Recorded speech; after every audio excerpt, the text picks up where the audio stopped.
ஓம் நமோ வெங்கடேஷாய. சென்னையிலேருந்து மகாராஷ்டிராவில் இருக்கிற கொல்ஹாப்பூர் மகாலட்சுமி கோயிலுக்கு ரீசெண்டாக போய் தரிசனம் செய்துட்டு இருந்தோம்.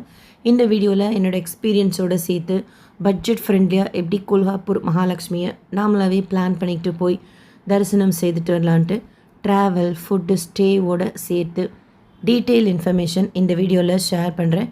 நீங்கள் கொல்ஹாப்பூர் மகாலட்சுமியை தரிசனம் செய்யணும்னா யூஸ்ஃபுல்லாகவும் இன்ஃபர்மேட்டிவாகவும் இருக்கும். ஃபஸ்ட்டு எப்படி ரீச் ஆகலான்னு சொல்லிட்டு பார்க்கலாம். தமிழ்நாட்டிலேருந்து டைரக்ட் ட்ரெயின் ஃபெசிலிட்டிஸ் கொல்ஹாப்பூருக்கு கிடையாது. திருப்பதியிலேருந்து ஹரிப்பிரியா எக்ஸ்பிரஸ் இருக்குது, 19 மணி நேரம் ஆகும். டைரெக்டாக கொல்ஹாப்பூருக்கு போயிடும். அதை விட்ட கேஎஸ்ஆர் பெங்களூர்லேருந்து மீரஜ் ஜங்ஷனுக்கு நிறைய ட்ரெயின்ஸ் இருக்குது. மீரஜ் ஜங்ஷன்லேருந்து 1.5 மணி நேரத்தில் நம்ம கொல்ஹாப்பூர் ஜங்ஷனுக்கு ரீச் ஆகிடலாம்.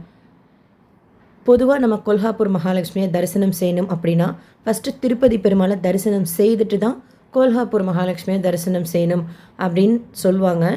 அப்படி நீங்கள் திருப்பதி பெருமாளை தரிசனம் செய்துட்டு கொல்ஹாப்பூர் போகணும் அப்படின்னா அங்கே வெள்ளிக்கிழமை அவசியம் இருக்கிற மாதிரி பிளான் பண்ணிக்கிட்டு போங்க.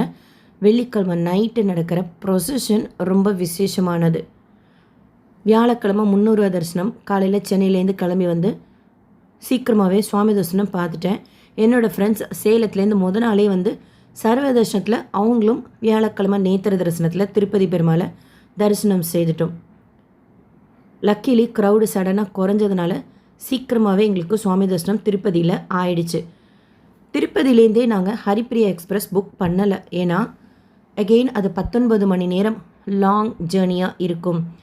அதோட சோலாப்பூர் கிட்ட இருக்கிற பந்தர்பூர் பண்டரிநாதன் விட்டலையும் தரிசனம் செய்துட்டு போனால் அந்த ஜேர்னியும் பிரேக் ஆன மாதிரி இருக்கும்.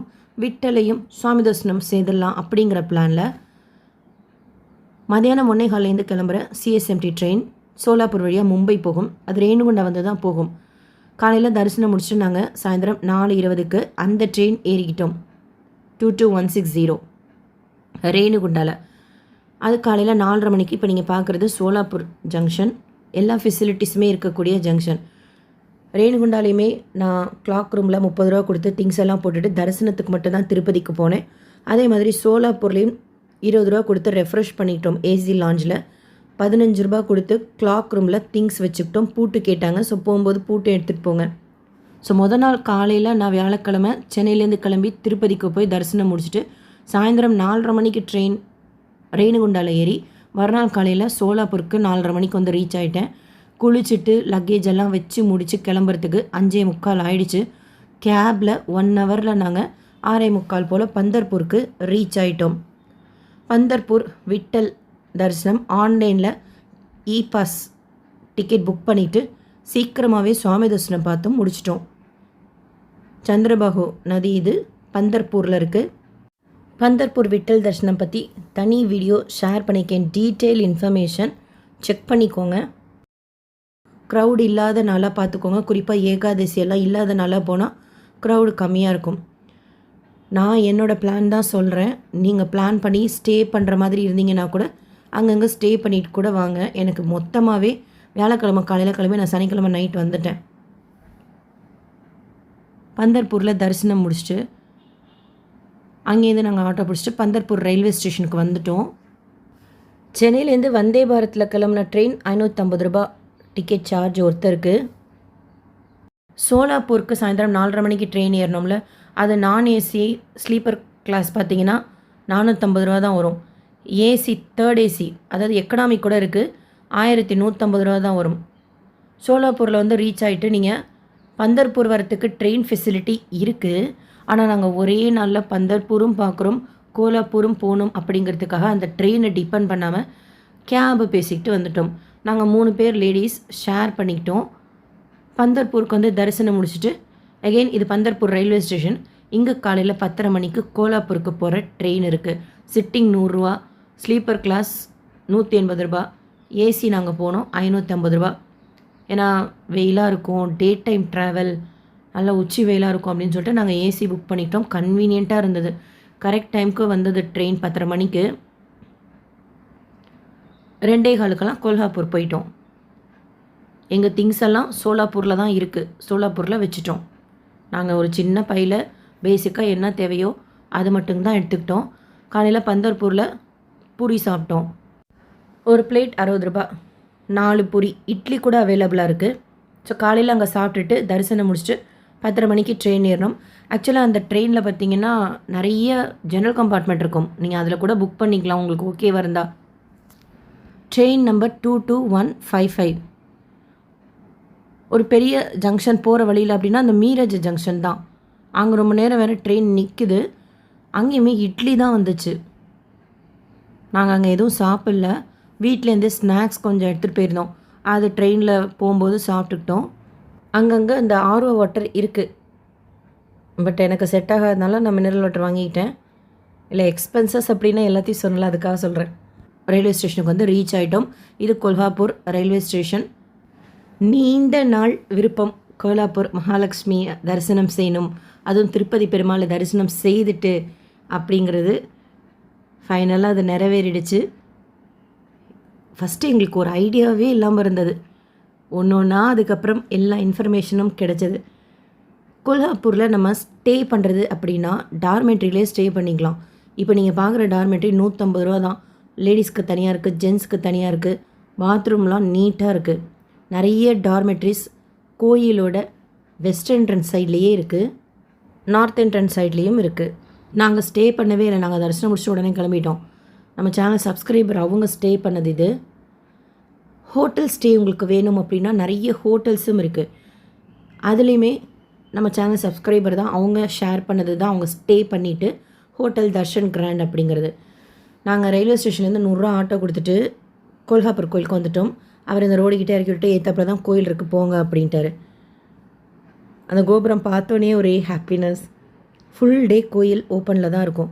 காலையில் 4 மணிலேருந்து நைட்டு 10, 11 மணி வரைக்கும் ஓப்பனில் தான் இருக்கும். ஃபஸ்ட்டு கண்ணை கட்டி காட்டில் விட்ட மாதிரி இருந்தது. பேசிக்காக நமக்கு ஹிந்தி தெரிஞ்சுக்கிட்டால் கொஞ்சம் ஈஸியாக இருக்கும். ரொம்பலாம் பேசி புரிய வைக்கணுன்ட்டுலாம் இல்லை, சும்மா சின்ன சின்ன வேர்டு தெரிஞ்சுக்கிட்டா போதும். இளநீ குடித்தோம். அந்த அக்கா சொன்னாங்க, இளநீ விற்கிறவங்க ஹிந்தியில் தான், போய் அன்னப்பிரசாதம் சாப்பிடுங்க, மகா பிரசாதம் சாப்பிடுங்க அப்படின்ட்டு வழியும் சொன்னாங்க. அதன்படி கேட்டுக்கிட்டே வந்தோம். இதுதான் கோயிலோட அன்னப்பிரசாதம் கொடுக்குற இடம். நாங்கள் வந்து ரீச் ஆகிறப்போ 3 ஆயிடுச்சா, தீந்துருச்சு. சாயந்தரம் 6 மணி போல் வாங்க அப்படின்ட்டாங்க. அதாவது கோயிலேருந்து இது ஒரு 5 நிமிஷம் வாக்கு. நீங்கள் கேட்டுட்டு வந்தீங்கன்னா ஈஸியாக வந்து ரீச் ஆகிடலாம்.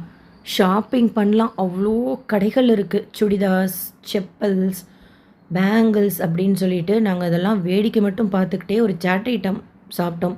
அது எனக்கு செட் ஆகலை. நார்த் என்ட்ரன்ஸ் வழியாக செப்பல் ஸ்டாண்ட் இருந்தது, விட்டுட்டு உள்ளே வந்துட்டோம். வெள்ளிக்கிழமை ஒரு 3:15 இருக்கும் நாங்கள் வந்து உள்ளே ரீச் ஆகிறப்போ.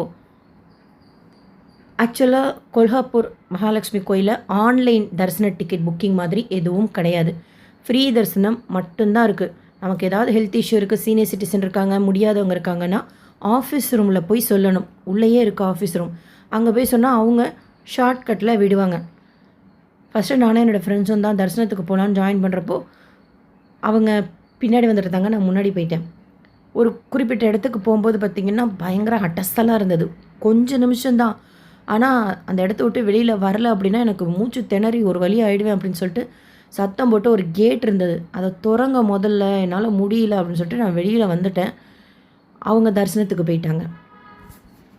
அந்த செக்யூரிட்டி ஆஃபீஸ் ரூமில் போய் கேளுங்க, ஷார்ட்கட்டில் விடுறேன் அப்படின்னாரு. மறுபடியும் அந்த ஷார்ட்கட்டுமே பார்த்திங்கன்னா அதே அடசலாக இருந்த அந்த இடம் தான். ஆக்சுவலாக அது ரொம்ப அடசல்னு சொல்ல முடியாது தான், ஆனால் எனக்கு அது ஒத்துக்கல. கிளாஸ்ட்ரோஃபோபியா இருந்ததுனால அவர் என்ன சொல்லிட்டாரு, அப்போ போய் நீ முக தரிசனம் பாரு அப்படின்ட்டாரு. இப்போ நீங்கள் பார்க்குறது முக தரிசனம். 2 விதமாக தரிசனம் இருக்குது. ஒன்று ஃப்ரீ தரிசனத்தில் போனோன்னா உள்ளே போய் பார்க்கலாம், இல்லைன்னா முன்னாடியே இருந்து ஈஸியாக பார்க்கலாம். அவ்வளோ கிளியராக தெரிவாங்க. என்னோடய வீடியோவில் வேணால் கிளியராக விழலை மகாலட்சுமி, ஆனால் முன்னாடியிலேருந்தே நல்லா கிளியராக தெரிவாங்க. நான் சென்னையிலேருந்தே நெய் வாங்கிட்டு போயிருந்தேன். அங்கே இருக்கிற அந்த பண்டிட் கிட்ட கொடுத்தேன். அவர் அதை நெய் கொடுத்ததுனால எனக்கு ஒரு இளநீ கொடுத்தாரு, மட்டைக்காய் கொடுத்தாரு ரிட்டனாக பிரசாதம்.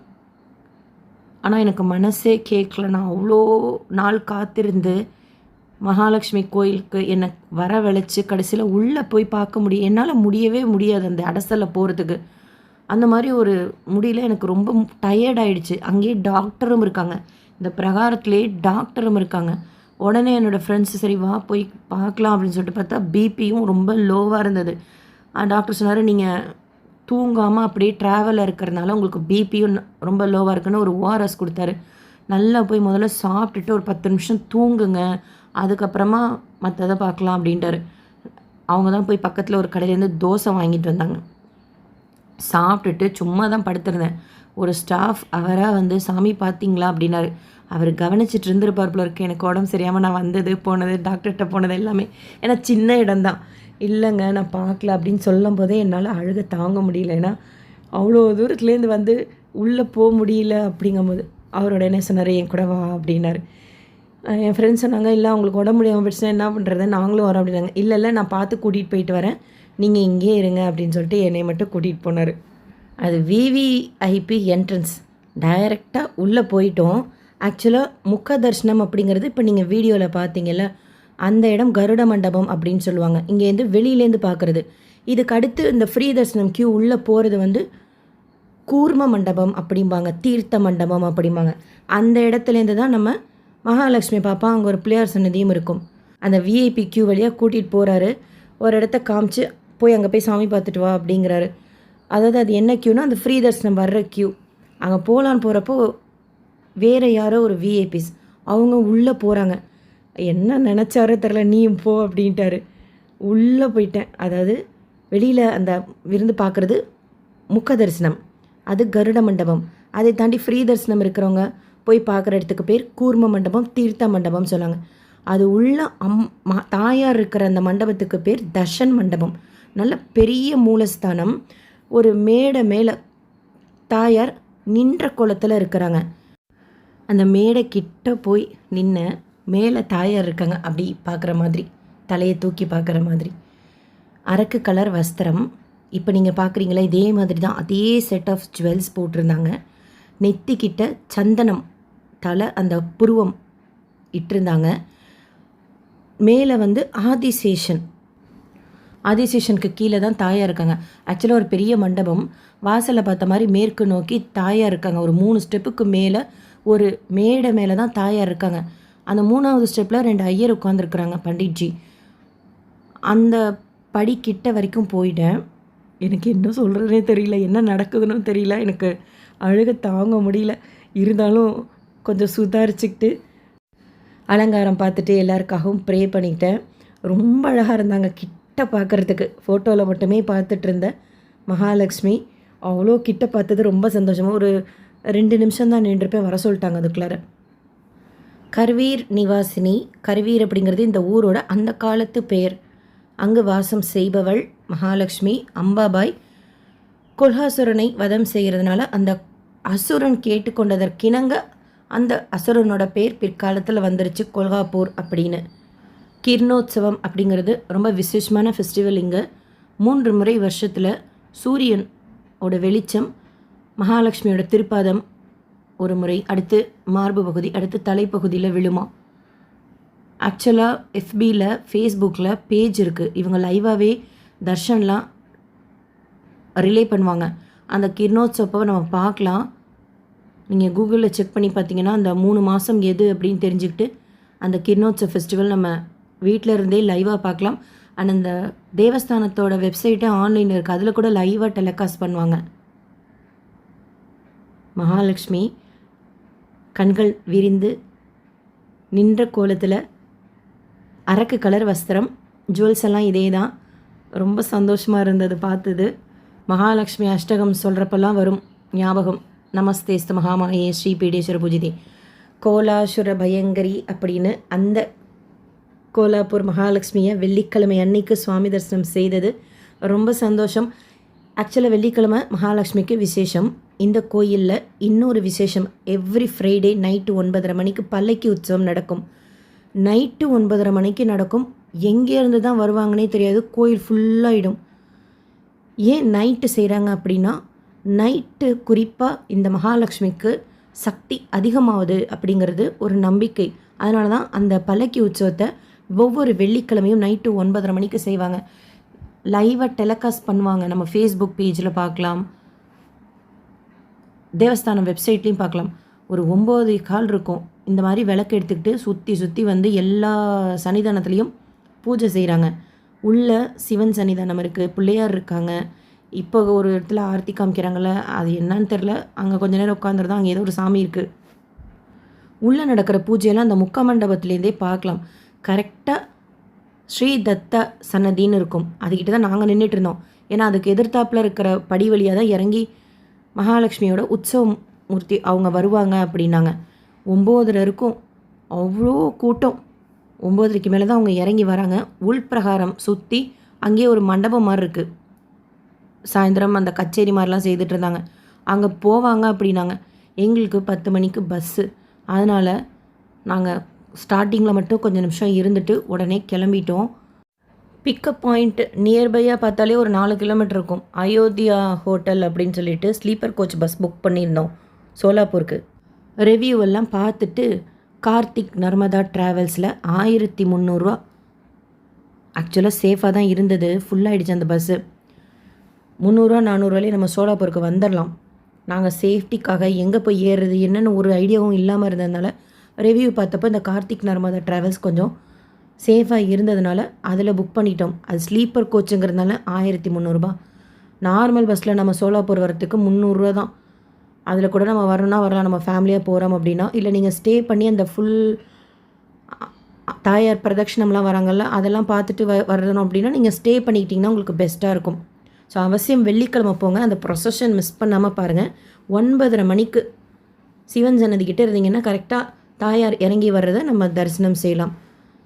அது போகும்போல இருக்கும் ஒரு 11 மணி வரைக்கும். பட் நாங்கள் உடனே கிளம்பிட்டோம். அங்கேயே அந்த நார்தன் என்ட்ரன்ஸுக்கு ஆப்போசிட்லேயே ரைட் சைடில் பார்த்திங்கன்னா உடுப்பி ஹோட்டலில் இட்லி சூப்பராக இருந்தது. நம்ம ஊரில் இருந்த மாதிரி. சாம்பார் தான் கொஞ்சம் தித்திப்பாக இருந்தது. பட் இட்லி செம்ம டேஸ்ட்டாக இருந்தது. 80 ரூபா 4 இட்லி. அங்கே சாப்பிட்டுட்டு 120 ரூபா ஆட்டோ கொடுத்துட்டு பிக்கப் பாயிண்ட் அயோத்தியா பவன் ஒரு 10 நிமிஷம் ட்ராவல். அயோத்தியா ஹோட்டல் அங்கே போய் ஏறிட்டோம். இது கார்த்திக் நர்மதா ட்ராவல் பஸ்ஸு. நார்மலாக வரணும் அப்படின்னா 200 ரூபா 300 தான். ஆக்சுவலாக 5 மணி நேரம் தான் கோலாப்பூர்லேருந்து சோலாப்பூர் வரத்துக்கு அப்படின்னு கூகுளெல்லாம் போட்டிருக்கும். கிடையவே கிடையாது. 7 மணி நேரம். இது எங்களுக்கு தெரியாது. 3 மணிக்கு காலையில் சோலாப்பூருக்கு ரீச் ஆகிடும்னு சொல்லிட்டு அலாரம் வச்சு 2:30 மணிலேருந்து சோலாப்பூர் வந்துடும் பார்த்துக்கிட்டே இருந்தால் அவர் ஏதோ ஒரு டோல்கிட்ட போய் வண்டியை நிறுத்துறாரு. அங்கே போனால் எங்கெங்க சோலாப்பூர் எங்களை இறக்கி விடவே இல்லையே, ஏதோ ஒரு இடத்துல கொண்டு வந்துருக்கீங்களே, இவ்வளோ லேட்டாக வரீங்களேன்னு கேட்டால் சோலாப்பூர் வந்துட்டு போயிடுச்சு அப்படின்ட்டார். சோலாப்பூர் தாண்டி 25 கிலோமீட்டர் ஆகிடுச்சு அப்படின்ட்டார். அப்புறம் மேப்பில் செக் பண்ணால் ஒரு 25 கிலோமீட்டர்ஸ் நாங்கள் தாண்டி வந்துட்டோம். ஆனால் நல்ல வேளை அந்த டிரைவர் அங்கே இருக்கிற ஒரு தம்பி தான் இங்கிலீஷில் பேசினாப்புல.